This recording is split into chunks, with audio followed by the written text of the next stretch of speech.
Okay, so here's a more theoretical question from the notes. We're asked to show that if A is an invertible matrix and lambda is an eigenvalue of that matrix A, then 1 over lambda is an eigenvalue of A inverse. So one thing I want to note at the start here, if A is an invertible matrix, then that implies that 0 is not an eigenvalue of A. And the reason for that, real quick, well, here, let me write down that claim. So this tells us that lambda equals 0 is not an eigenvalue, which I'm just going to write E value, of the matrix A. So in other words, if they're saying that lambda is an eigenvalue of A, then we can assume that that value of lambda is not 0. Now the reason for that is explained in the notes, and I see the glare is a problem. I'm sorry. What's written here is 0 is not an eigenvalue of A. Really sorry about the glare. The reason we can claim this, so suppose 0 is an eigenvalue of a matrix A. That would mean that there's some non-zero vector x such that A times x equals lambda, which is 0 times x. So in other words, that would mean that A times x is equal to the 0 vector for some non-zero vector x. And if that's the case, the homogeneous equation here has a non-trivial solution. That would mean that there is at least one column of A that does not have a pivot. Because if every column of A ends up with a pivot, then you're going to have each unknown equal to 0. And so x equals 0.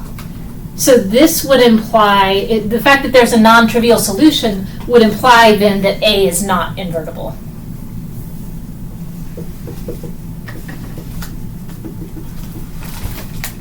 Okay, now all of that's sort of a side note to the problem at hand here. I just want to defend why I can assume, based on this A is an invertible matrix and lambda is an eigenvalue of A, that lambda is some non-zero number. Okay, now what we want to prove is that 1 over lambda is an eigenvalue of A inverse. So we want to prove that A inverse times some non-zero vector x is equal to 1 over lambda times x. That's what it would mean for 1 over lambda to be an eigenvalue of A inverse. Okay, so this is what we're aiming for. This is the goal. But we're starting with A is an invertible matrix, lambda is an eigenvalue of A. So that tells us that A times x is equal to lambda x for some non-zero, let me just write what I said, for some vector x that's not the 0 vector, because eigenvectors have to be not the 0 vector. Or 0 vector doesn't count as an eigenvector. Maybe I'll say it that way.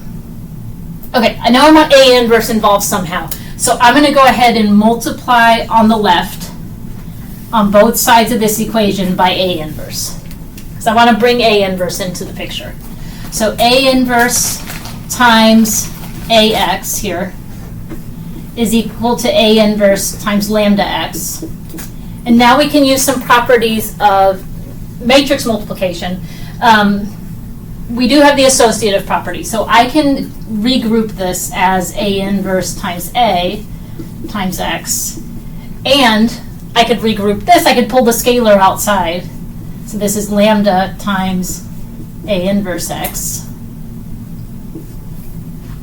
Now, A inverse times A should equal the identity matrix. And so here you have the identity matrix times x. Well, multiplying by the identity matrix, it's like multiplying by 1 with numbers. So identity matrix times x is just equal to x. So now we have x equals lambda times A inverse x.